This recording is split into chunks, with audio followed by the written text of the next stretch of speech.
Ayan, binabati rin natin yung ating mga saksi ni Duka at yung mga subscribers natin sa YouTube channel. Now, one advice that I would always give those who are reviewing for the bar, ayan, rest if you must, but never quit. Okay? Kasi at this point, some of you may have already been exhausted. At unlike ko sinasabi dyan, it's a marathon, ano? At hindi sprint. So, take time. Take your time. Slow down. At huwag nagmamadali. Okay? And also, you can use this book. Yung lectures natin will be taken from this latest edition of Labor Laws and Social Legislation published by Rex Bookstore. Kasi naman medyo simplified for college. Ayan. Then, meron tayong Constitutional Law 1, Consti 2, Public International Law. And soon, Rex Bookstore will make this available in the market. Itong Basic Legal and Judicial Ethics together with the new Code of of Judicial Conduct at saka yung CPRA plus the Notarial Practice Rule. And of course, yung mga gusto mag-subscribe, pwede rin naman. And for those who would like to get free materials, you might want to join this Facebook group. Just make sure that you answer the questions para alam natin na hindi kayo AI. Okay? Now, ang sabi ni Chairman ng Bar Exam, Justice Lopez, there is no clear path to the answer. Perhaps no clear answer to begin with. So, isa lang tatandaan nyo at lagi yung sinasabi yan. Your answer should always be towards justice, truth, and equity. In other words, kung alam nyo namang mali, huwag nyo nang ipagtanggol. Doon lang tayo sa tama. Kasi magiging abogado kayo, di ba? Not just lawyers. You want to be upright lawyers. Kasi everybody can become, not everybody, but a lot can become lawyers, but not everyone can become an upright lawyer. No? And during the commencement exercise, dun sa amin sa San Sebastian College, yan ang sinabi ni Justice Lopez. And I think, yan yung sinabi niya rin dun sa aming recognition rights this year sa University of Makati. Sabi niya, the bar exam will neither be difficult nor easy. So, sakto lang. Kaya huwag masyadong pahirapan ng sarili sa overthinking, no? Kasi if you keep on worrying, it's like sitting on a rocking chair. You keep on moving, but you are getting nowhere. Diba? So, in case you have doubts, remember the first time you desired to be a lawyer. That would carry you through. Okay? So, in the Philippines, meron tayong labor standards. These are the minimum requirements provided by law, rules, and regulation for the welfare of the employees because the employer cannot give a benefit lower than this. An example is the minimum wage. Diba? Pagka may minimum wage ka, in every region, there's a regional wage board that fixes the minimum wage. No employer is allowed to go below that amount. Unless meron siyang mga exceptions, di ba? Because there are, for every rule, there is an exception. Okay? Then, you have labor relations. These are the laws, rules, and regulation of, wala kinala yung picture, that regulate the interaction of the employer and the employees. So, kaya nandyan yung right to self-organization, collective bargaining, voluntary arbitration, and later on, strikes, picketing, and lockout. Di ba? Now, meron pang social legislation. Social legislations are laws, rules, and regulations that promote the welfare and provide benefits and protection for all the sectors of the society. That is in furtherance of social justice because you all know that labor legislations are anchored on social justice and police power. Diba? So, itong mga social legislations na ito, they are in the furtherance of social justice. But remember that labor laws directly affect the employer-employee relationship. Therefore, all labor laws are social legislations. But not all social legislations are labor laws. Okay? Of course, our Constitution is the foundation of all the laws in the land. Right? And you remember that case of Manila Prince Hotel versus GSIS that laid down the foundation of the so-called principle of constitutional supremacy. That any law that counters with the Constitution shall be stricken out for being unconstitutional. Okay? The problem with the present Constitution is that it is younger than the Labor Code. That's why there are inconsistencies between the provisions of the Labor Code and the provisions of the Constitution. Why? This Labor Code was based on the 1973 Constitution. And then you had the 1987 Constitution, the Labor Code was not revised. There were several amendments, pero hindi naman na-revise. Ano? So kaya, we need to revise that right now. If I had the chance, I would. Okay, kaya lang, hindi naman tayo gumagawa ng batas. Ano? Okay, you can only suggest. Now, the Constitution said that the state shall afford full protection to labor, local and overseas, organized and unorganized. That's a manifestation and admission, probably against interest, that the government is unable to provide work for all qualified workers locally. So the least that we can do according to the Supreme Court is to protect them with our laws. That's why we have laws for the protection of our overseas Filipino workers. Okay? Now, by this time, alam niyo ang kaibahan ng organized and unorganized labor. Di ba? Pag organized yan, there's a union operating, they might have a CBA. Pag unorganized, of course, walang union. Di ba? Masaya si employer kasi walang nakikipag-bargain sa kanya. And then, the Constitution said, promote full employment and equality of employment opportunities for all. As I always tell my students, these are just provisions na ang tawag sa Tagalog ay paasa. 1987 pa yan, 37 years ago. Hanggang ngayon, di naman natutupad yan. Di ba? So, aasa ka pa. But at least, yan ang pangarap, hindi ba? Oh. And guarantee the rights of all workers to self-organization. Kaya nga, may right to unionize. That's founded on Article 3, Section 8 of the Constitution, that the right of the people, including those employed in public and private sectors, to form unions, associations, and societies for purposes not contrary to law shall not be abridged. Whether you are working in the government or in the private sector, you have the right to unionize. Okay? You have the right to peaceful concerted activities, including the right to strike, in accordance with law. And for that reason, the right to strike is available only to private sector employees. That is why in government service, we do not talk about legal or illegal strike. All strikes in government service are illegal. Why? The right to unionize does not carry with it the right to strike. The right to unionize is a constitutional right. But the right to strike, although found in the Constitution, as you can see on your screens, it is modified according to the Supreme Court by the phrase, in accordance with law. In government service, you do not have a law authorizing you to do that. In fact, it is prohibited under Executive Order 180, the guidelines on the right to unionize of government employees. Okay? And in private sector, you have a law, Article 278 of the Labor Code, strike, spicting, lockout, that allows you to strike, provided you comply with all the requirements provided under Article 278 for a legal strike. If we have time, we'll discuss that. Okay? The management has the right to regulate all aspects of employment, including dismissal or disciplining employees. But the management prerogative, according to the Supreme Court, must not be abused. Because in hiring an employee, the employer enjoys a wide latitude of prerogative to prescribe the rules for hiring.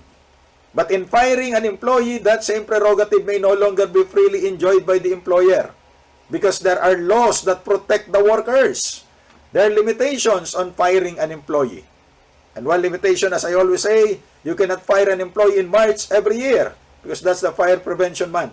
Huwag niyo sasagot sa bariyan. Now, in order to determine the existence of employer-employee relationship, nasanay tayo dun sa fourfold test. I need not elaborate on this, di ba? Kasi alam nyo naman yung apat na yan. Selection and engagement of the employee, which is an absolute right. The government cannot compel an employer to hire a particular employee if the employer does not want to. Prerogative niya yun eh. But in firing an employee na na-hire niya na, hindi na masyadong ma-exercise ang prerogative doon. Dahil may mga limitations tayo provided by law.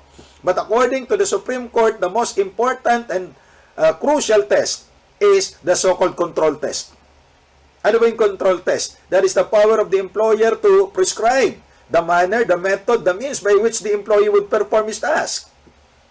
Diba? Ayon sa gusto niya. That's why if the employee does not follow, pwede siyang matanggal o madisiplina. Why? That might be serious misconduct. Diba? Kasi, insubordination. So, nasanay tayo dun sa fourfold test. But, in the case of the Tiangkin versus Lazada Express, ito yung sinasabi ng Korte Suprema, there is economic dependency test. And what is that economic dependency test? That is the test to determine whether the worker is dependent on the employer for his income, for his economic needs. But alam nyo, ito ay two-way process. Because the employer is also to some extent economically dependent on the worker. Kaya nga magiging regular siya. Imagine yourself buying online a pair of shoes. You paid online. Would you agree to an online delivery of your shoes? Paano mo gagamitin yung online shoes? Diba? Para kayong in-invite mag-lunch mamaya, libre pero online. That cannot be. So, economically, hindi makukompleto yung transaction at hindi kikita itong si Lazada Express or madidemanda siya pag hindi niya dineliver actually yung item purchased by the customer. So, he or she needed the services of the employee. So, regular employee yan. Di ba? May employer-employer relationship. Although, alam nyo, talo yung mga empleyado dyan from the level of the arbiter, talo rin sa NLRC, talo sa Court of Appeals, pero pagdating sa Korte Suprema, the Supreme Court reversed all of them, saying there was employer-employee relationship. Okay? At yan yung unang tanong doon sa best bar ever noong February 2022. Yung Kotse Corporation, kung naalala po na iba sa inyo, kung nakita nyo yun. So what are the kinds of employees? Under the Labor Code as affirmed by the Supreme Court, Minsolo versus New City Builders, there are 4. Regular employees, project employees, seasonal employees, and casual employees. Ano yung casual employees? Pag hindi ka daw regular, hindi ka project, hindi ka seasonal, casual. Ano yun? Bumalay ko. Hinasabi ng Labor Code. Ano? Ganda ng mga definitions dyan eh. But the Supreme Court added one more. Fixed term employees. Ito yung kung narinig nyo yung end of contract. Ito yun. Kasi, ang employer-employee relationship nila is just dependent on the fixed term contract. Ito yung pagkakumanta na during your bar exam itong si Jose Marichan, mag-hire na yung mga malls, wala pong mga manpower agency, mag-hire na siya ng mga additional manpower, mga sales ladies, baggers, etc. Giving them 4 months contract. Okay? Then after December, wala na silang trabaho. Why? Fixed term eh. Assuming they would go to the labor arbiter, the arbiter would say, ay hindi ka naman naging regular employee because you did not pass that probationary period of 6 months under Article 296 of the Labor Code. So, ito yung worst kind of endo. Bakit? End of contract. And the Supreme Court affirmed that this is legal because there was no misrepresentation. There was no violation of the right to due process by the employer. Sinabihan ka naman na 4 months lang yan eh. You have a choice to accept or not. Pero alam nyo, sa tunay na buhay, wala naman talagang choice yan eh. Ang choice mo lang talaga, either pumayag ka na may trabaho ka for 4 months o wala kang pera pag Pasko. Anong pipiliin mo? Diba? Mahirap yan. Yung mahal mo o yung mahal ka, mahirap mamili sa ganyan. Okay? So wala ka talagang choice. But there is no law prohibiting the employer from giving an employee such kind of contract. So kaya nagpe-persist yung end of contract. Sad to say, ang ating mga national leaders yata, ever since hindi naiintindihan itong konseptong ito. But on the part of the employer naman, let us take a look at the part of the employer. There are always two sides of the story. The employer cannot be compelled to continue hiring the services of an employee kung wala naman siyang gagawin. Remember, pagdating ng January, wala na magsha-shopping. So, anong trabaho niya? Wala na siyang gagawin. Papasweldohin pa rin ba siya? Negosyante siya, hindi siya charitable institution. So kaya, itong fixed term employment na ito, pinapayagan. So how do we end though? Then, to my mind, you have to amend Article 296. Diba? Dapat hanggang 6 months lang talaga ang minimum contract of employment should be 6 months. So that at that period, evaluate mo yung employee, and if the employee qualifies, he or she becomes a regular employee. Pag di siya nag-qualify, pwede mong tanggalin. But there's the problem. Kaya maraming mga abogado ang advise employer, huwag mo bigyan ng 6 months contract. Kasi i-evaluate mo yan para makita natin kung nag-qualify siya. Then if he or she does not qualify, pwede mo naman tanggalin. The problem is Article 4 of the Labor Code. That if there is doubt, the doubt will be resolved in favor of labor. So kaya, walang employer na gustong paabutin ng 6 months kung ayaw niyang irregular. But what is a regular employee? A regular employee is a person who is engaged to perform activities which are necessary and desirable in the usual business or trade of the employer. Wala pong kinalaman yung picture. Okay? So, who is an example of a regular employee? The private school teachers, as I would normally tell my students. Bakit? On the first day they reported for work, regular sila, kaya lang may period of probation. Diba? At ang probationary period ng mga private school teachers, mamaya, discuss natin, it's not just 6 months. Okay? So, you would not enroll in a school na walang teacher. Yung iba daw, mag-i-enroll para madaling matapos. Because the school cannot operate in the absence of the teacher. So, regular yan. Kaya lang subject to probationary period. Okay? Now, there's a second category of regular employees. Sino yon? Those who have been serving the employer for at least 1 year, whether the service is continuous or broken. Ito, casual muna siya, sabi ng Korte Suprema, casual muna. Then, naka 1 year siya. Then, magiging regular siya, whether yung 1 year niya ay continuous or broken. So, tinanong yung isang network, kasi ang gusto nitong network na ito, yung kanya mga cameramen and other staff ay casual. Pag casual kasi incidental lang yung trabaho eh.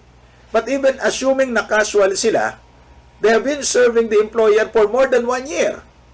Under the law, they become regular employees. Now, what if their activities are no longer existing? Then they can be dismissed. Kasi regular lang sila, ito'y medyo masama naman dito, for as long the activities still exist. Kung wala na yung activity, hindi na sila regular.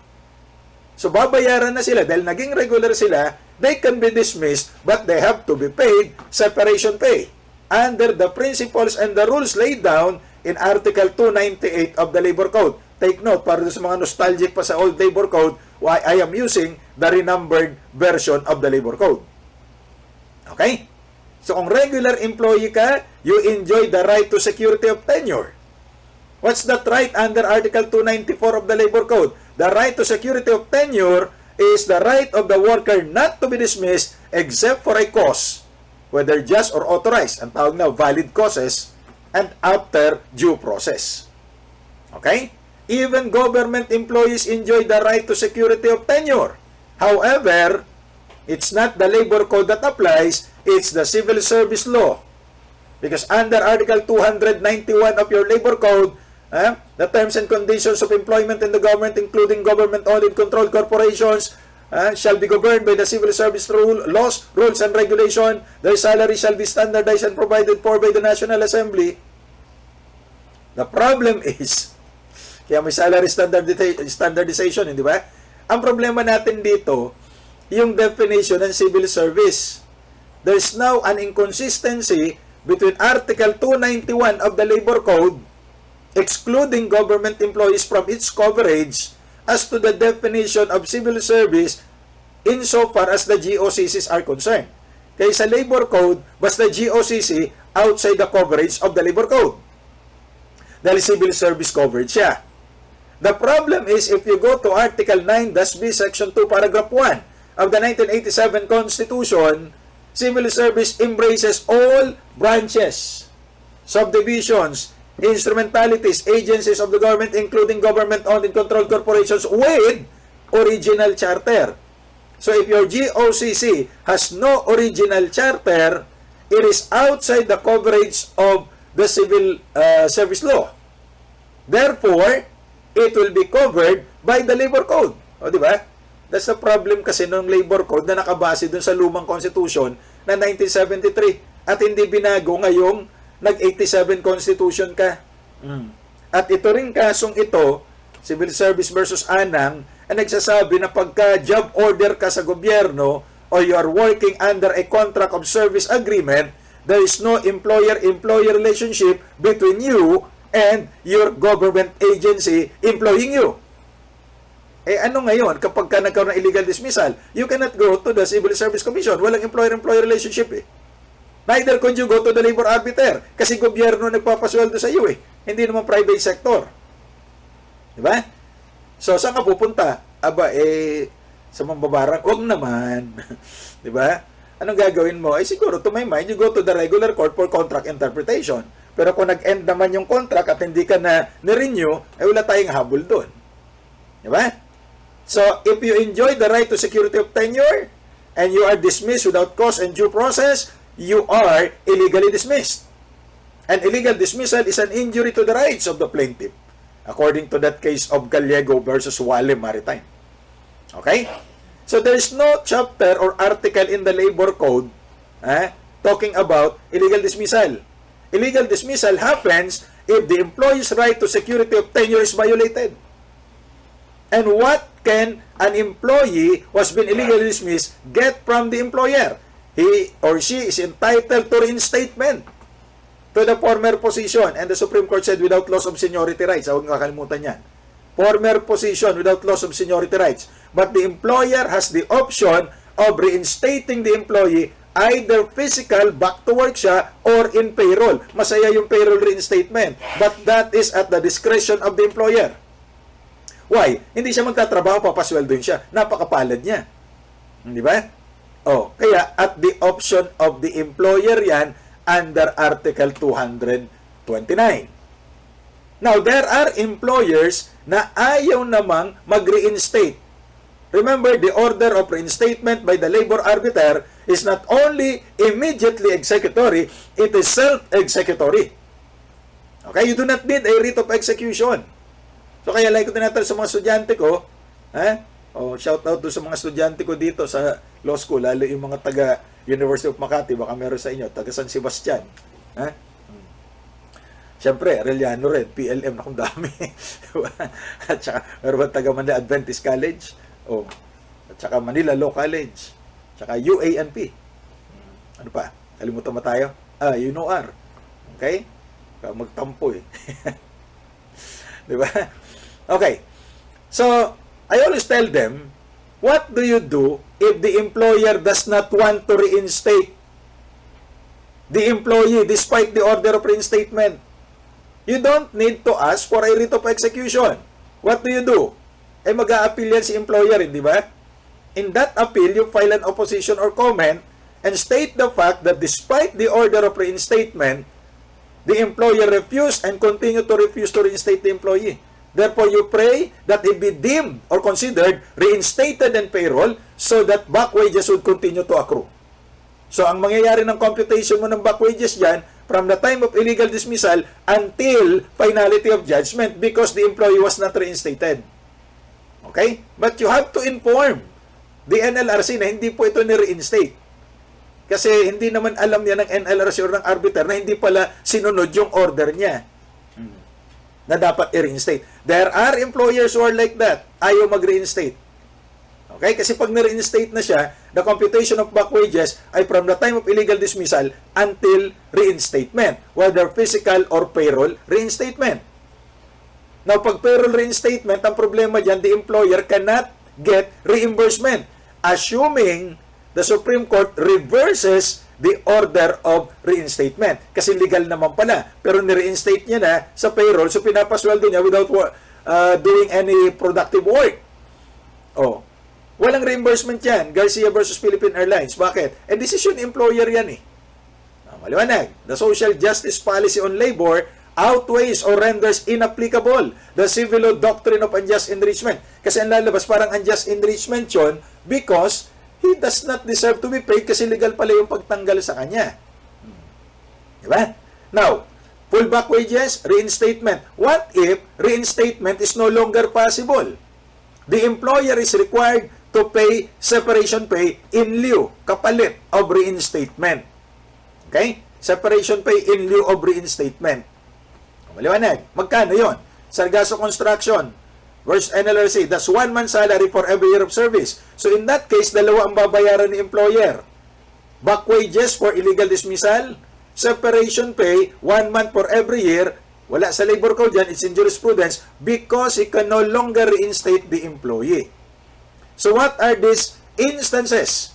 At tinatanong yan sa bar, what are the instances in which the employer is allowed to pay separation pay in lieu, kapalit na reinstatement? Of course, number 1 dyan ay old age. Old age, however, does not mean 60.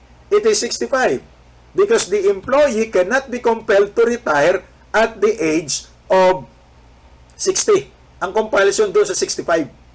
So kaya pag pinapa-reinstate siya at the age of 63, ay hindi pa old age yan. Pwede pang i-reinstate yan. Pangalawa, the position no longer exists, the establishment is taken over by another company, and insolvency of the employer. Ay, ibang insolvent naman yung nakikita ninyo, ha? Nawawan itong mga batang ito. Anyway, and then closure of business. Siyempre, kailangan nyo ng closure para makamove on. And finally, strained relations. So, ano yung strained relations? You can no longer work harmoniously with each other. Ikaw yung employee, si employer mo, hindi na kayo magkasundo. Di ba, mahirap bumalik sa ex? Di ba? O, kasi nga sa algebra o sa tunay na buhay, problema yung mga ex na yan.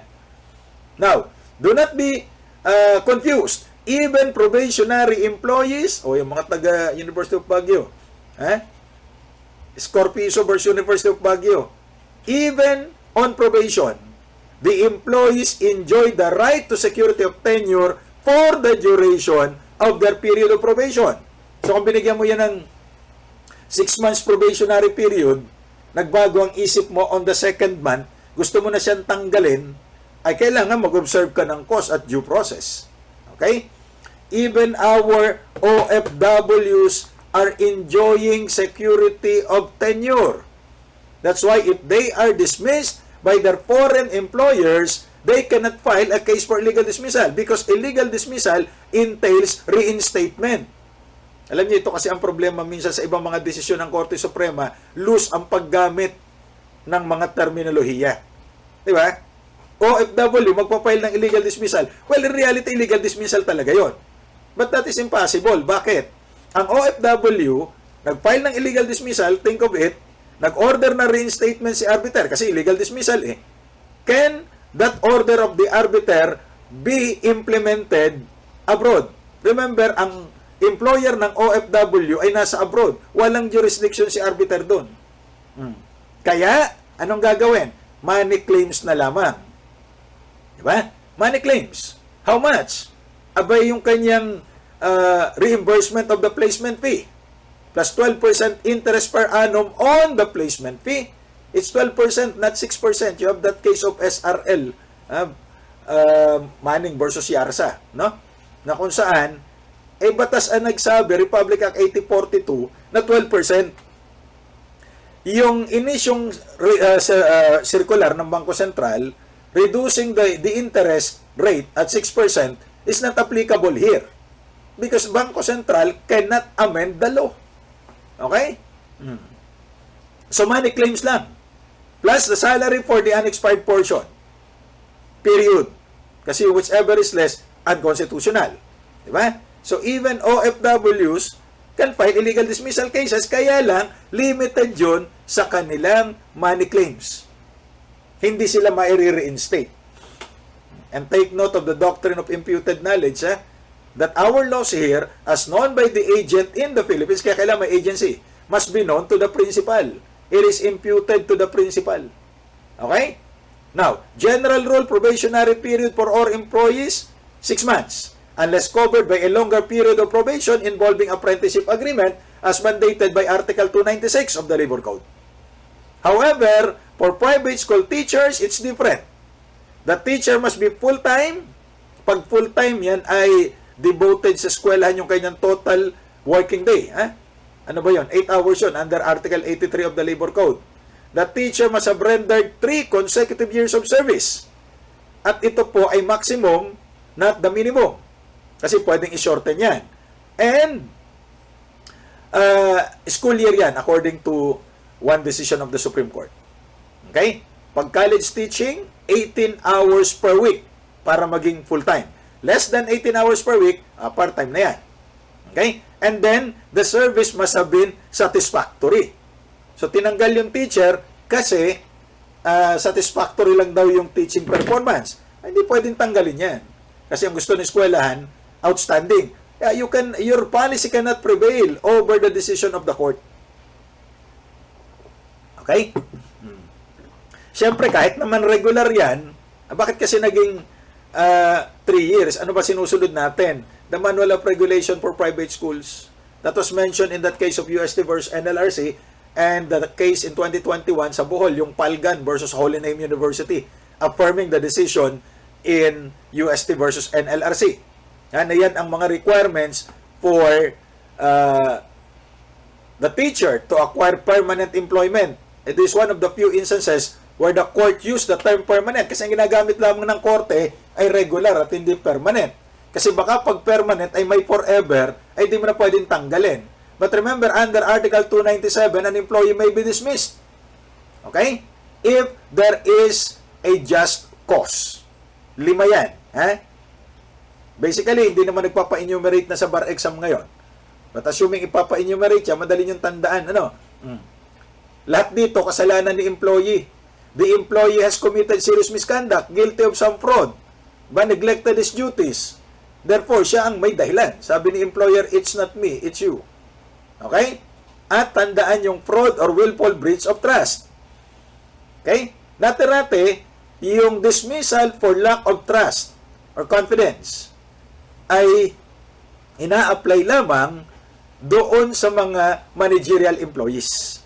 But in 2021, walang kinalaman yung picture, the Supreme Court said, even rank and file employees can be dismissed on the ground of loss of trust and confidence, provided they occupy a fiduciary position. Sino ba yung fiduciary rank and file employees? These are the cashiers. Dapat may cashier, dalawa dapat sila para may cashier, Pag isa lang, walang cashier. The auditors, property custodians, yung mga collector. Why? Rank and file nga sila. But, in the normal exercise of their work, they handle significant amounts of money or property of the employer. Therefore, pwede rin silang tanggalin based on lack of trust and confidence. Okay? May employee, hindi pumasok ng buong araw, tinanggal ni employer kasi daw abandonment. Remember, abandonment according to the court is the deliberate and unjustified refusal of an employee to resume employment. A form of neglect of duty. Okay? Therefore, pwede siyang tanggalin. But remember the factors for dismissing an employee based on abandonment. Number 1, failure to report for work without valid or just reason. And clear intention to sever. Hindi to sever, Sever means to cut off. Employer-employee relationship. And this is the more determinative factor. Di ba? But, if the employee merely failed to report, hindi mo naman siya po pwedeng sabihin, nag-abandon na kaagad. Parang jowa mo di nagpakita buong maghapon, hindi ka tinext, hindi ka minessage sa Facebook, hindi ka malang tinawagan, abandonment agad. Baka naman may dahilan. Ika nga ni Lady Gaga, a million reasons, di ba? A million reasons. Sabi ni Pink, just give me a reason. Baka naman walang signal. Baka mahina ang internet. Kasi mga internet providers naman natin, para mga jowa nyo lang, di ba? Madalas nagloloko. Madalas unstable. Okay? Pero pagka isang buwan na, hindi na nagpakita sa'yo, tiningnan mo yung Facebook, abay, in-unfriend ka na. Okay? Tiningnan mo yung Instagram, in-unfollow ka na. Tiningnan mo, tinatawagan mo, abay, purna, cannot be reached na. O baka naka-block ka pa, abay, abandonment na talaga yan. Okay? Now, even if you have reason for the dismissal, you observe due process. What do you mean by due process? You give 2 written notices. Written, Kahit noong 2021, written pa rin yan. Pwede po bang email? O sige, para sa i-print mo na rin. Because if you fail to give these notices, ito yung sinasabi ko sa inyo na hindi consistent, pag na-violate yung notice requirement, in other jurisprudence, ang sinasabi, hindi illegal, kundi ineffectual. Pero dito, illegal daw. But let us explain that later. So, para maiwasan ng illegal dismissal, you give two notices. What should the first notice contain? The first notice apprises the employee of the particular acts or omission for which the dismissal is sought. Anong dahilan? Diba? And then, give him the directive to explain. Okay? Kaya nga sabi, please explain within 48 hours in thesis writing. Huwag naman. May mali doon. Bakit 48 hours lamang? Yung opportunity to be heard, nando sa kanyang written explanation.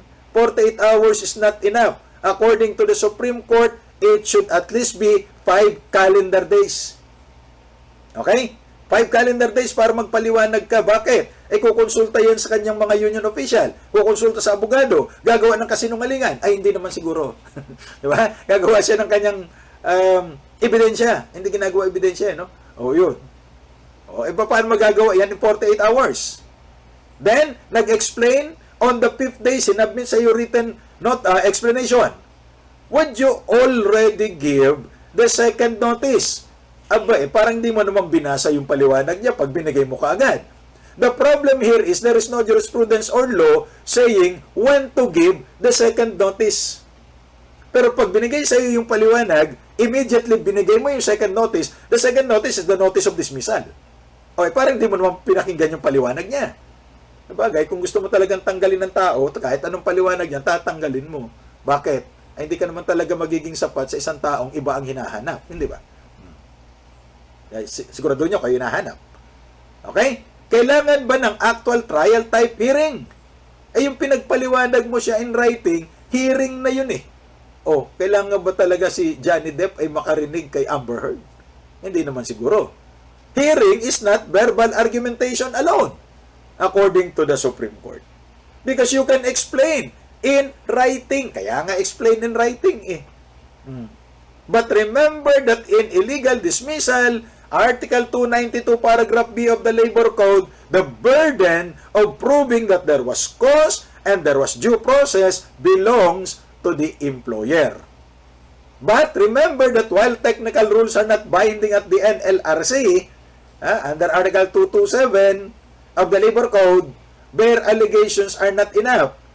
Your allegations must be supported by at least substantial evidence. That is the quantum of proof in labor cases. Aliwanag? Now, dito ang may kasalanan si employee. On the other hand, Article 298, the employee is not at fault. The employer is the one who provided the grounds for dismissal. Sabi ng employer, it's not you, it's me who provided the grounds. Like, installation of labor-saving device. Ang ibang jurisprudence, ang tawag dyan, automation. Kaya ko sa mga estudyante ko, kapag ka sa law school na nagtuturo na yung mga AI, ibabayaran na kami ng separation pay, tatanggalin na kami. Kaya lang i-realize, ngayon naman, mga AI naman talaga ang nagtuturo, di ba? Sa law school, ano yun? Abogadong instructor. O AI yun Okay? Now, redundancy, paliwanag natin mamaya. Retrenchment to prevent losses. Take note, there is no need to have actual losses. What would you be preventing if there are already actual losses? Diba? But you have to prove na mayroong projected losses or coming losses.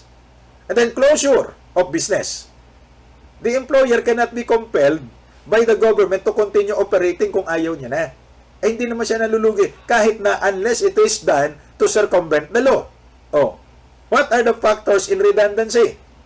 Una muna, ano ba yung redundancy? Wala kinalaman yung picture, although redundant naman daw talaga. Baka naman magkaiba. Okay? It exists when the services of an employee are in excess of what is reasonably demanded by the actual requirements of the enterprise. Yung trabaho ng dalawang empleyado, pwede naman palang gawin ng iisa na lang, the same efficiency, di redundant yan, but this is a management prerogative. What are the requisites? Una, magbigay ka ng notice, i-discuss natin later. And then you pay separation pay. But the most crucial is good faith in abolishing the redundant position. Tinanggal mo yung isang empleyado, sabi mo redundant, and then you hired another employee, ay hindi redundant yan. And fair and reasonable criteria in ascertaining what positions are to be declared redundant and thereby to be abolished. Kasi pagka tinanggal mo, kaya mo tinanggal, dineklara mong redundant ay mga union members or officers, you might be accused of committing unfair labor practice, which is known as union busting. Diba? O, paano yung due process? You give 2 notices. Kaya lang, magkaiba ng direksyon. One notice goes to the Department of Labor for them to ascertain, tama ba talaga yung pag-dismiss? O, number 2, another notice to the worker, at least 1 month before the intended date, para na makahanap siya ng kapalit. So, dapat ganyan mga jowa nyo, pag-aalis, bigyan kayo ng notice no, para makahanap ng kapalit. Yung iba naman daw, may kapalit na wala pang notice. Mali yan. Okay? Of course, may separation pay. Magkano ang separation pay? How do we interpret that provision under Article 298? It is dependent on the ground of your termination. If it is installation of labor-saving device or redundancy, you pay the employee 1 month salary or 1 month salary for every year of service, whichever is higher. A fraction of at least 6 months is considered 1 whole year. Okay? Ngayon, let us give a concrete example. Naka 9 months siya, that's more than 6 months. So, 1 month salary. Naka 4 years siya, edi 1 month for every year. So, 4 months salary. Liwanag. Now, itong hindi na madalas naiintindihan eh. Pag ito ay retrenchment to prevent losses and closure, or closure, separation pay shall be 1 month salary for 1 month salary or 1 month salary for 1/2 month salary. Pati ako na, nagguluhan. 1 month salary or 1/2 month salary for every year of service, whichever is higher. Again, a fraction of at least 6 months is considered 1 whole year. So, same example, naka 9 months siya, 1 month salary. Okay? Naka 4 years siya. Ia-apply natin yung 1/2 month salary for every year of service. 4 na 1/2, that is 2 months salary. Why 50%? Sapagkat nalulugi na po. Diba? Para saan yung separation pay? Para naman ito habang naghahanap siya ng bagong trabaho, meron naman muna siyang gagastusin. Diba? So, parang yung jowa mo, nakipag-break sa'yo, anantay-antay niya hanggang magkaroon ka ng bago. Huwag naman ganun. Okay? The employer may be justified not to pay separation pay kapag ka ang closure ay due to serious business losses or financial reverses. No separation pay. Allowed pala yun? Oo, exceptional case yan. But the employer has to prove na talagang meron serious financial reverses or losses within a period of time. It's a matter of proving it. Okay? Now, ito na ang madalas na hindi na ipapaliwanag na mabuti. Ineffectual dismissal. Bihira kasing gamitin yung ineffectual. But until now, ginagamit pa rin yan. Dinismiss yung empleyado, there was just or authorized cause, but the employer failed to comply with the procedural due process. It's not illegal. It's not legal also kasi may lapses, walang due process, but it is ineffectual. So what happens if it is ineffectual? Ineffectual is dismissing an employee for a cause, whether just or authorized.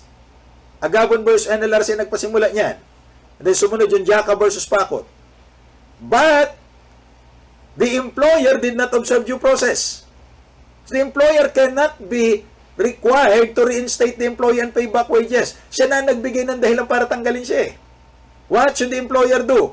Pay nominal damages. How much? Dependent ito on the circumstances and addressed to the sound discretion of the labor arbiter or the NLRC.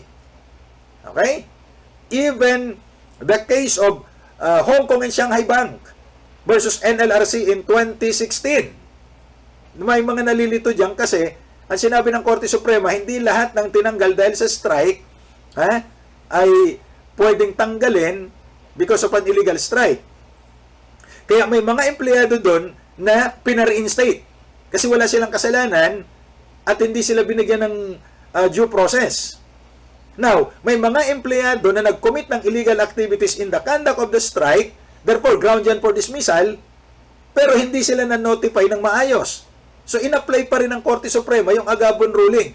So, you have to read that case very well kasi baka isipin nyo na binago na itong rule na payment of nominal damages lang. Dalawa kasi ang kategorya doon ng mga employee, o tatlo. Yung legal na tinanggal, yung illegal ang tinanggal, at yung tinanggal na may ground naman but the employer did not observe with due process.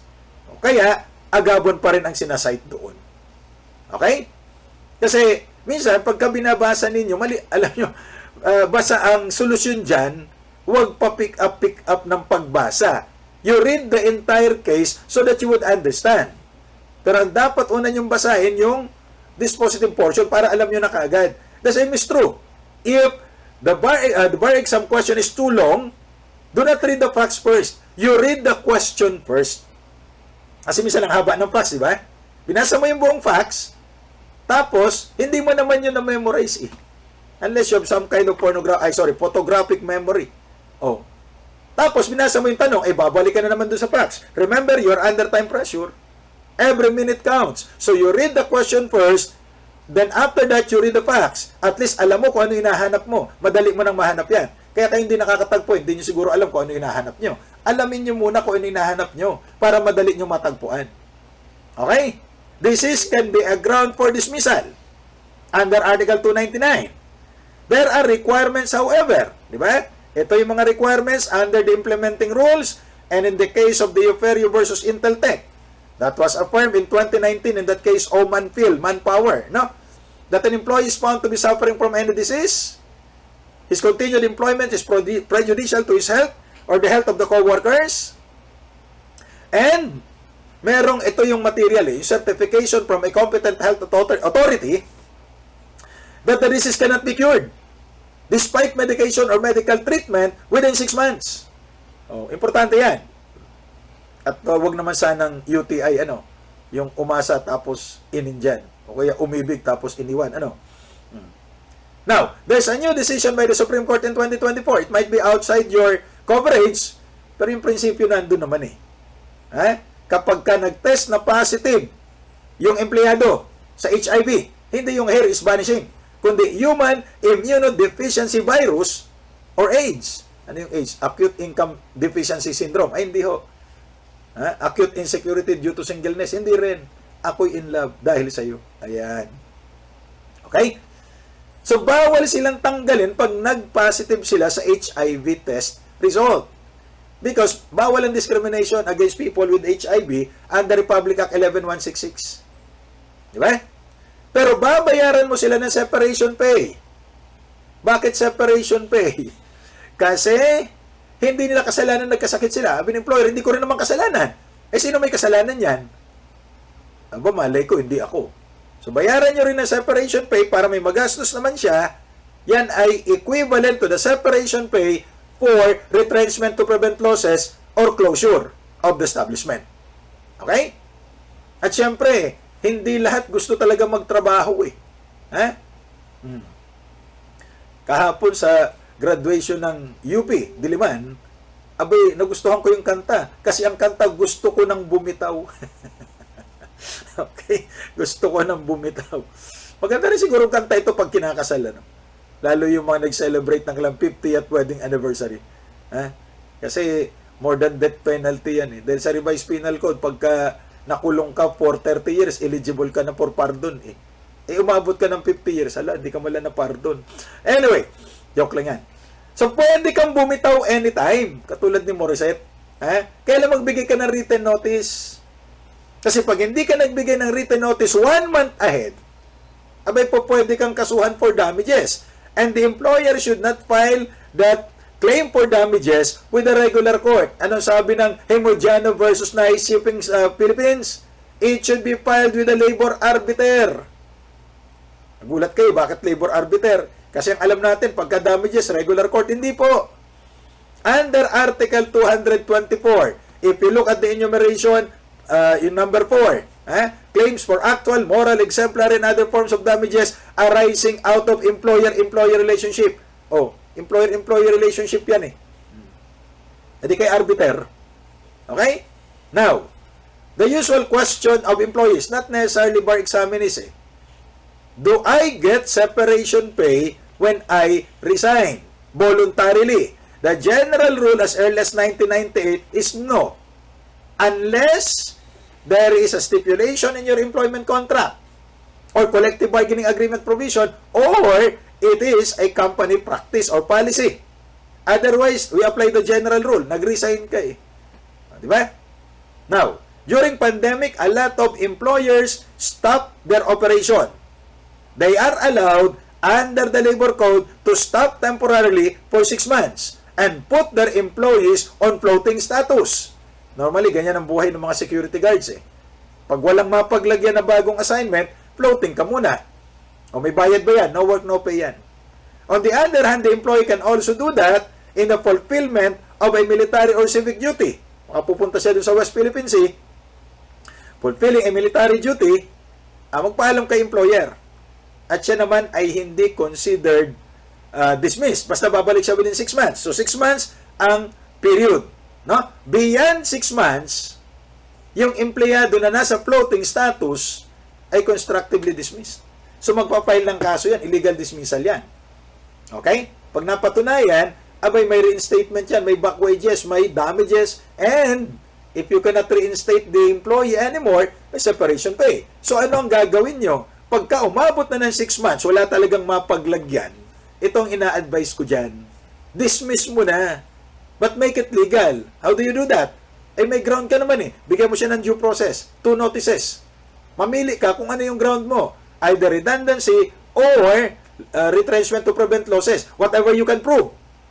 You cannot use installation of labor saving device. Bakit? Ano nagbabantay? Si Robocop na. Diba? In the case of guards. O hindi naman pwede closure, nag-ooperate pa yung agency mo eh. Okay? So para ang babayaran mo lang, separation pay, walang reinstatement, walang back wages. Siyempre, hindi lahat katulad nung umaabot ng 100 years old, ano? So may panahon na dapat nang magretiro. Under Article 302, yan ay 60 to 65. Nakapagtrabaho at least 5 years dun sa employer. Now, how much does he get? Unless the parties provide for a broader inclusion, yan po, 1/2 month salary, yan ay 15 days, 1/12 of the 13th month pay, and 5 days service incentive leave. Sabi ng employer ay yung Article 95 na service incentive leave, pag hindi niya nagamit, binabayaran ko na yan eh. Kasama po ba sa retirement pay computation yan? Sorry, kasama po, sabi ng batas. In 1996, there was that case of Capital Wireless versus Confessor. In 2019, you have that case of Pulong versus Super Manufacturing. Pareho ng ruling. Na ito ay 22.5 days. Paano naging 22.5 yun? 15 days. Oh, kala ko 15 days lang, di ba? Hindi. Meron ka pang 2.5 days. Ano yan? 1/12 of the 13th month pay. Remember, if you compute the 13th month pay for the year, it's 12 months divided by 12. And sabi ng batas, 1/12. Okay? Hindi 12 over 12. So ano yon? How do you get the 2.5? 1/12 times 30. Bakit? Yung 1 month kasi, if you do not know the name, under the civil code, it is presumed to be containing 30 days. Hindi ba? O yan. And then 5 days service incentive leave with pay, di 22.5. That's the least that the employer could give. Remember, ang retirement sa private sector is shouldered by the employer. Walang pension yan. One-time payment yan. Ang pension niya, if ever, manggagaling sa SSS. Kaya siguraduhin na may contribution sa SSS. Kasi yun ang magpe-pension sa kanya kung kailangan na. But the employer will only pay one-time payment of retirement pay. And remember, the retirement plan must be fair. In the case of Halaganya versus Philippine Airlines, yung mga babaeng flight attendants, pinagre-retiro sa CBA nila, 55 to 59. Yung mga lalaki, 60. That's discriminatory according to the Supreme Court. So kaya naunang kaso dito noong 2009, nanghingi sila ng TRO sa RTC of Makati. And remember, under Article 266 of the Labor Code, no injunction rule. The regular court cannot issue an injunction to stop any labor dispute or to interfere with any labor dispute. But here, nangingi sila ng injunction. The RTC of Makati, Branch 147, issued a TRO. Ang sabi ng Korte Suprema, legal yung TRO niyan despite the no injunction rule. Why? The issue here is not merely employer-employee relationship, but rather the discrimination done by the employer against the women employees. And do not compel the employee to retire earlier than 65. Pwede nyong pag-retire niyan at least 60 pero optional. You have that earlier case in 2007 of Hakulbe versus Silliman University. Na pag pinilit mo yung mag-retire at siyempre pinilit, ayaw niya, ay that is considered illegal dismissal. Okay? Maliwanag. Are part-time employees entitled to retirement pay? Yes.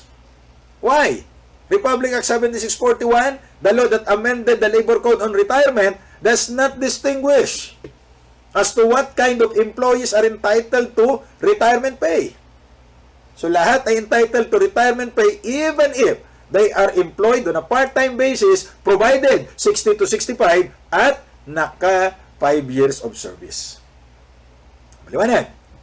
Yan kasi ang mga very common sa labor even if you practice. Assuming gusto nyo ang roadless travel. Walang masyadong pera sa labor eh. Tingnan nyo kung di mayaman. Diba? Ang mayaman dyan, yung mga nagpa-practice sa mga batas na may syon. Korporasyon. Hindi mo tatay ng korporasyon kung wala kang pera. Succession. Nako, ang paborito naman magkakamag-anak, agawan lupa. Hindi ba? Yayaman ka dyan. Nadami ang lupa mo. Oh. Tapos, taxation. Nako. Pwede rin. Election. Oh, di ba? Mayayaman ng mga politiko eh. Oh, pero pag dito tayo sa paggawa, aba pahirap pang maningil dyan minsan. Kasi ang mga kliyente, magaling lang yan pag kailangan ng abogado. Pag nakuha na yung gusto nila, huyo ka na. Okay? I know that from experience. Okay. So, prescription. Kasi hindi naman, walang forever eh. So, tandaan nyo, pag unfair labor practice, civil or criminal aspect, 1 year.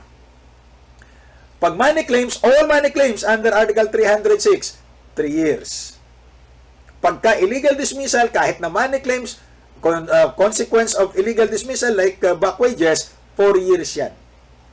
Okay? Why is that? Kasi po, ang illegal dismissal is an injury to the right of the plaintiff. Victory Liner versus Rase at saka yung Gallego versus Wally Maritime. Diba? Therefore, ang i-apply natin yung prescription period under Article 1146 of the Civil Code, which says, an action must be brought within 4 years under, number 1, upon an injury to the rights of the plaintiff. Sinabi na nga ng Korte Suprema na ang illegal dismissal ay injury to the property right. Property right. Kasi your profession, your occupation, trade or business is a property. Your income forms part of your property. Tinanggal ka, illegally, na-deprive ka ng income. Therefore, you apply that 1146 of the Civil Code, 4 years ang prescription period. Money claims, kasama dyan yung money claims ng OFW at saka mga seafarers. 3 years. Okay? Now, ito yung jurisdiction ni labor arbiter, unfair labor practice, termination dispute. Pwede kayo magpunta kay arbiter sa wages, rates of pay, work hours, provided it is a consequence of illegal dismissal. Kasi you are claiming for reinstatement. Ngayon, kung walang accompanying claim for reinstatement, do not go to the labor arbiter. Punta kayo doon sa regional director. Kasi ang gagawin nyo dyan, ipa-file nyo doon sa visitorial and enforcement power of the regional director under Article 128. Okay? Ngayon, if you are claiming for actual moral exemplary damages, ayan yung sinasabi ko sa inyo kanina doon sa Hemodiano versus Nais Shipping, di ba? Na kung saan, ang arbiter ay may jurisdiction even for claims for damages. Okay? Now, do not, you go to the labor arbiter if the issue is about strikes, picketing, lockout. Kay arbiter yan. Article 279, dating 264. Do not go to the arbiter pag ito'y employees compensation, may employees compensation commission. Social Security, the SSS yan. Medicare, wala nang Medicare. Ano na yan? Yan na po yung PhilHealth. PhilHealth. Maternity benefits, you go to the SSS pa rin. O pagka sa gobyerno, syempre, hindi kayo covered ng labor code. GSIS yan. All other claims arising out of employer-employee relationship, kasama daw yung kasambahay, provided yung money claims ay exceeding 5,000. Kasi pag below 5,000 and below, kay regional director yan eh. However, you have to take into consideration Section 37 of Republic Act 10361. Okay? That all labor-related disputes involving kasambahay ang jurisdiction ay sa regional office. Okay? That's a new law. And that should now be incorporated with the labor code para hindi kayo malito. O kaya lang, assuming itong si kasambahay sa Metro Manila, ang minimum wage ng kasambahay based on the wage order. Tandaan, ang kasambahay ngayon, ang sweldo ay nasa review, jurisdiction of the Regional Wage Board and the Republic Act 10361, Section 25, na dapat nire-review ng Regional Wage Board ang sweldo ng kasambahay, which was not possible prior to the enactment of Batas Kasambahay. So sa Metro Manila, under the wage order ng NCR Wage Board, 6,000 ang minimum wage ng kasambahay. So, above 5,000. Kaya yung kasambahay, hindi siya binayaran ng isang buwan, nagpunta doon kay labor arbiter. Under 10361, Section 37, ang jurisdiction is now with the regional director. Question, should the arbiter dismiss the case for lack of jurisdiction? Answer, no. Because under Article 234, in connection with SENA, single entry approach, the labor arbiter has to conduct mandatory conciliation within a period of 30 calendar days.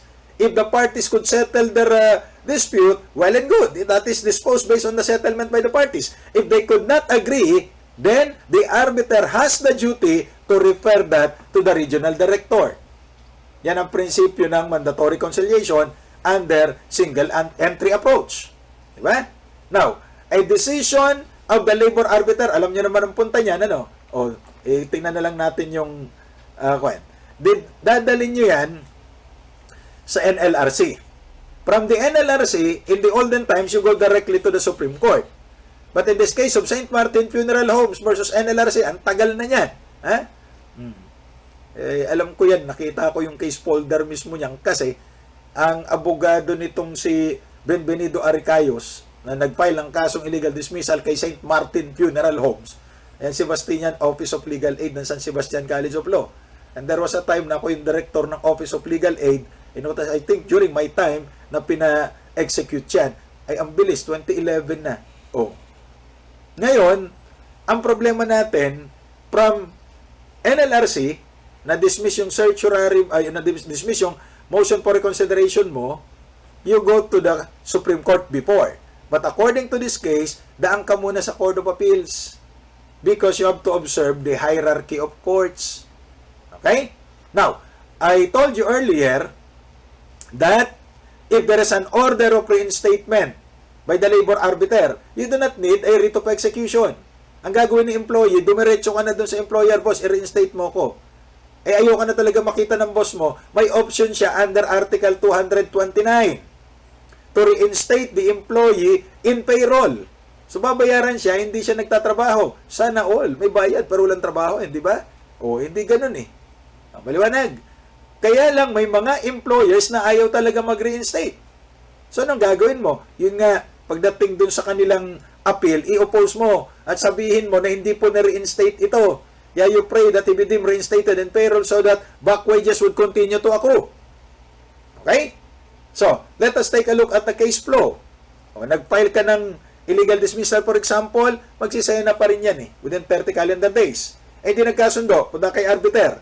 The arbiter has to decide, after everybody has been allowed to file their pleadings, position paper yan, pagkatapos ng position paper, reply and then rejoinder, and then submitted for resolution. From that day on, within 30 days, dapat may ruling si arbiter. Well, minsan nasusunod, minsan hindi. Pag OFW, within 90 days from the filing of the complaint. Kasi ang OFW, ang money claims niya kay labor arbiter na rin under Section 10 of Republic Act 1842. And then, natalo kay arbiter, huwag ka mag-MR. You go to the NLRC within 10 calendar days, file an appeal. Okay? Natalo pa rin, you have to understand and know the perfection of appeal. You do not file a notice of appeal. Memorandum of appeal ka agad yan. verified, and with certification against forum shopping. Kapag ka may monetary award, dahil ang nanalo yung employee, si employer natalo, may monetary award, mag-post ng bond, whether cash bond or surety bond. Equivalent to the amount of monetary award. Okay? And then, natalo yung MR, you file a petition for certiorari to the Court of Appeals now based on that ruling in St. Martin Funeral Homes. You have 60 calendar days. And remember, the filing of a petition for certiorari will not stop the running of the period. So, magpapa-execute yan pending appeal. Therefore, you apply for TRO. Okay? To stop the execution because you still have your certiorari. But it is a matter of privilege, not a matter of right. Okay? The filing of a petition for certiorari will not stop the period. So, ipapa-stop mo via TRO under Rule 58. But you need to convince the appellate court that you deserve an injunctive relief. Otherwise, pag di kayo inisyon ng injunction, ipapa-execute yan. Okay? And then you go to the Supreme Court, pag natalo pa rin, within 15 calendar days, Rule 45, petition for review on certiorari on the condition that you are bringing it to the Supreme Court on pure questions of law. Because the Supreme Court is not a trier of facts. Okay? So, baka may mga nalalabuan doon sa strike. Strike is a temporary stoppage of work caused by the workers due to a labor dispute. Stoppage lang yan. Hindi kailangan na magmarcha-marcha pagka nag-strike. Do not confuse strike with picketing. Yung picketing ginagawa nyo pag inaantok na kayo. O ngayon ba, nag-picketing na kayo. Di ko kayo nakikita eh. Diba? Strike is temporary stoppage of work. Bakit kailangan nyo mag-stoppage of work? Kasi ayaw ibigay ni employer ang gusto nyo. Kaya tumigil kayo ng trabaho para perwisyo siya. That's the reality.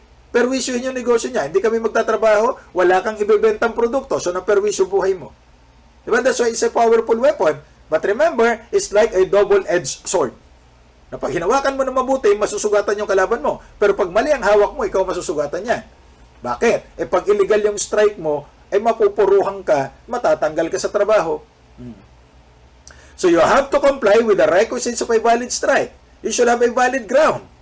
Ano yan? Bargaining deadlock, unfair labor practice, union busting. Of course, you know all of this. Union busting is the dismissal of officers of the union or members of the union without reason, simply because they are members or officers of the union. So you're killing the union. Then, file your notice with the NCMB. Notice should be filed 30 days before the intended strike in case of bargaining deadlock or economic reasons. Pag ang reason nyo ay ULP, is 15 days. Okay? Hindi rin kayo magno-notify pagka union busting. Now, yung notice ninyo, yung period na yon, that is also the cooling off period. So, 30 days, 15 days. Pag union busting, walang cooling off period. Anong gagawin? Ganito pagka union busting. Pinagtatanggal yung mga opisyal. Wala naman dahilan. Kasi kung may dahilan, sabi ng Adamson University Faculty Union, if there's a ground, that's not ULP. Kung may reason naman for dismissal. Wala namang reason for the dismissal. So, anong gagawin natin? I-notify nyo kaagad ang NCMB. NCMB, may union busting. Tomorrow, we'll get the strike vote. Then you get the strike vote. You report that to the NCMB. You count 7 days. After the 7th day, pwede na kayo mag-strike. Yan ang mga requirements for union busting.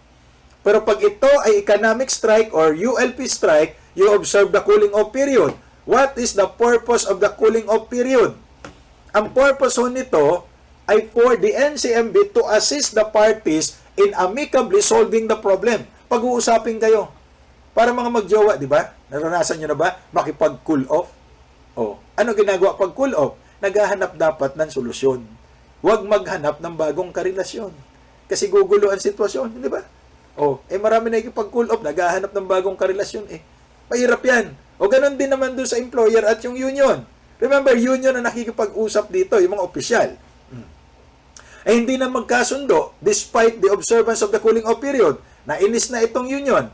Bakit? Akala kasi nitong si employer, umaasa ka. Di ba? Umaasa ka naman talaga. At akala naman ng union, maganda yung gagawin ng employer. Hindi naman pala. Para naman palang Ferris wheel. Akala mo, pinapaligaya ka, di ba? Dinadala ka sa tuktok. Pero iiwan ka rin sa ere.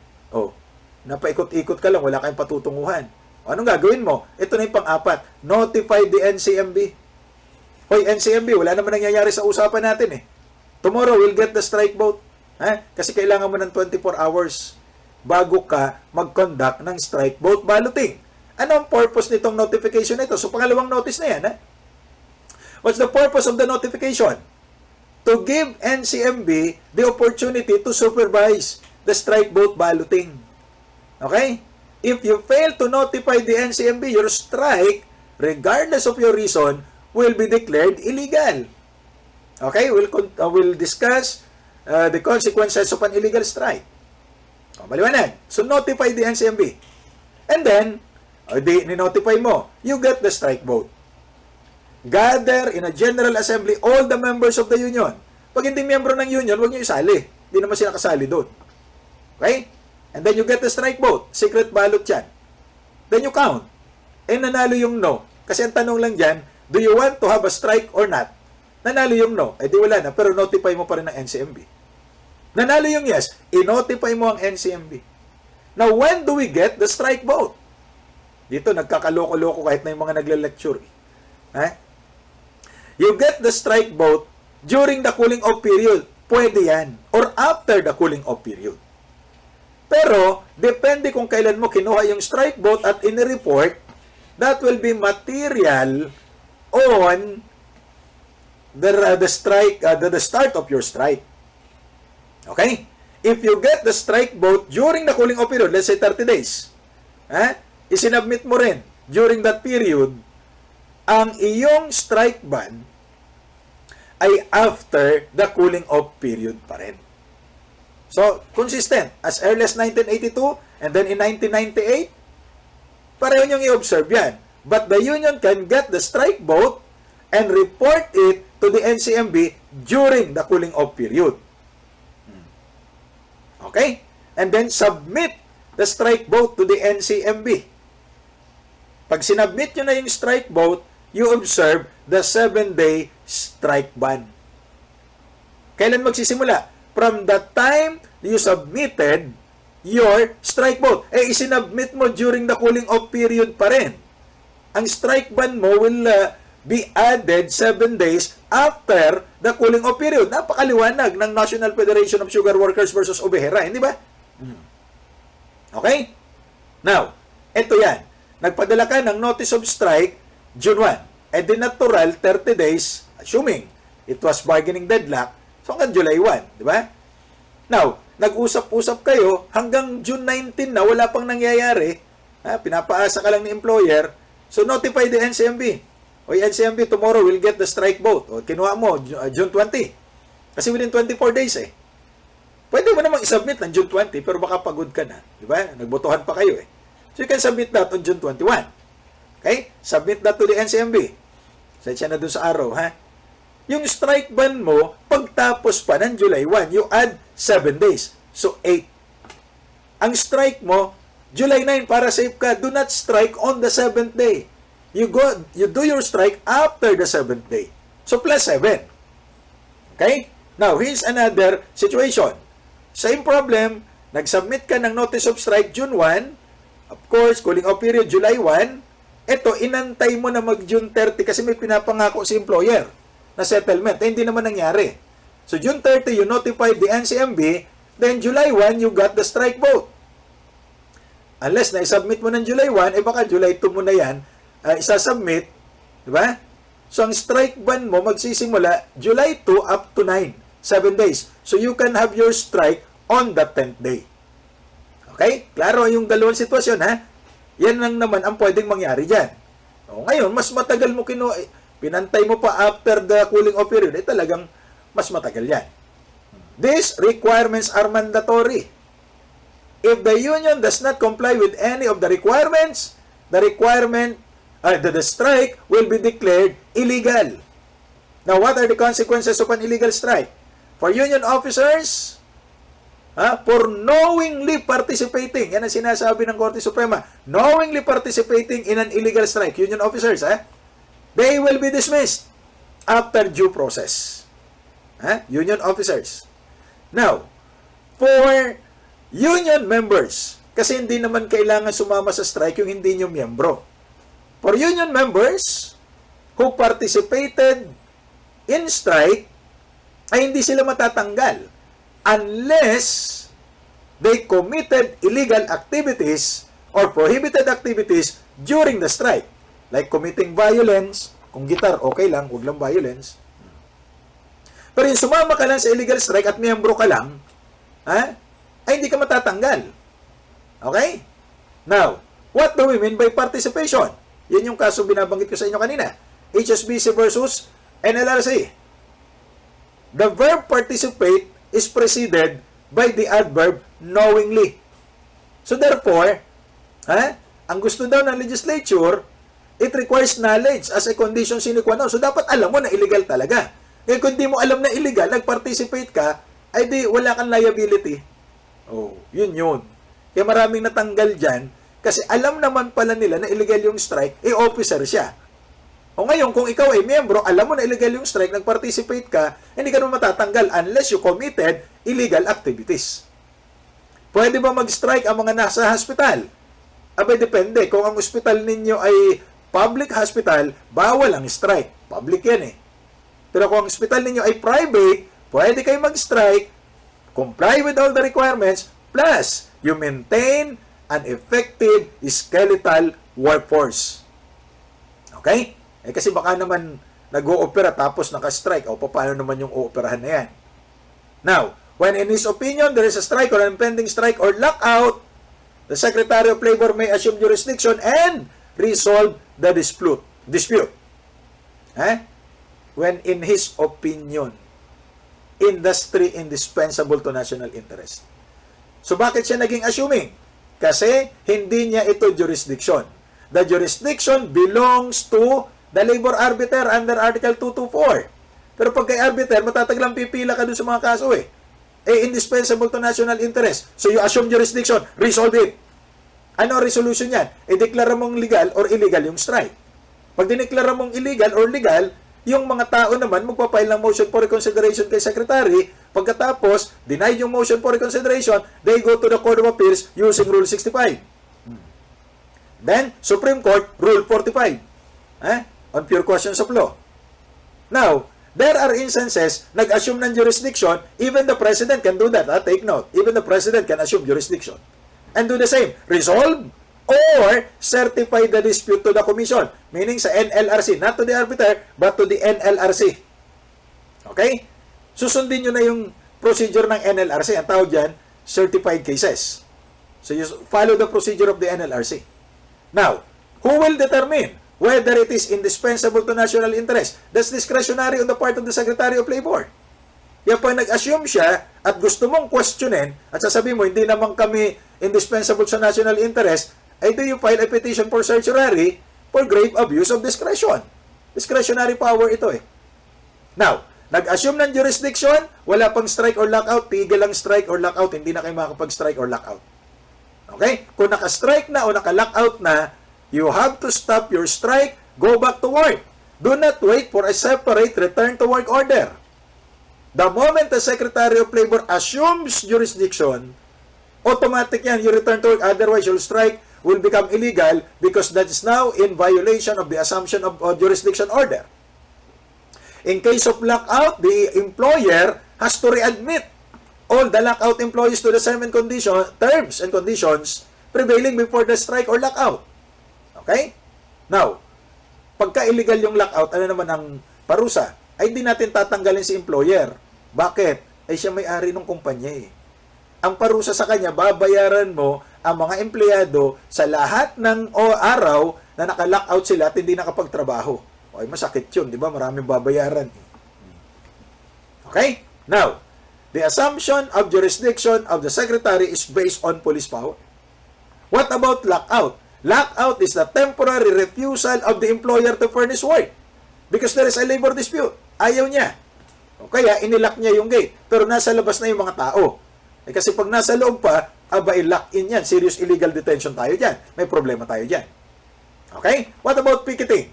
Yung picketing ay marching to and fro. Hindi nyo kailangan mag-picket pagka naka-strike kayo. Kaya lang nagpipicketing kasi kahit naman naka-strike sila, pupunta pa rin sa workplace, hindi naman papasok. Kasi ayaw naman nila maiwan sa bahay. Bakit? Mas maraming utos sa bahay kaya sa pabrika. Okay? So magkakalabasan na ng sama ng loob. Susulat na dun sa mga kartulina kung ano man. O magpapaprint na yan ng tarpaulin. Magmamarcha-marcha na yan. Denouncing the employer. O kailangan ba yan sa isang strike? Hindi. Pwede naman kayo mag-picket kasi picketing is your exercise of the right to public assembly. Kaya lang, hihingi ka pa ba ng permit? Kung yung picketing ninyo gagawin ninyo sa public place, kailangan nyo ng permit kay mayor. Pero kung sa private place naman, at hindi naman kayo pinapaalis ng employer, kasi siya may-ari ng pabrika, pwede naman yan. Ngayon, kung papaalisin kayo, dahil kayo ay nagpipikit, nag-public assembly in a private place, walang permiso yung may-ari ng private place, may karapatan yung employer na paalisin kayo dyan. Yan hindi na ipapaliwanag sa mga unions. Nakala nila pagka nag-strike, ang strike kasi sa atin, welga eh. At ang welga, ang pakahulugan, ay magmamarcha. Magkaiba yun. Okay? So, compliance with all the requirements are necessary for this to be considered legal.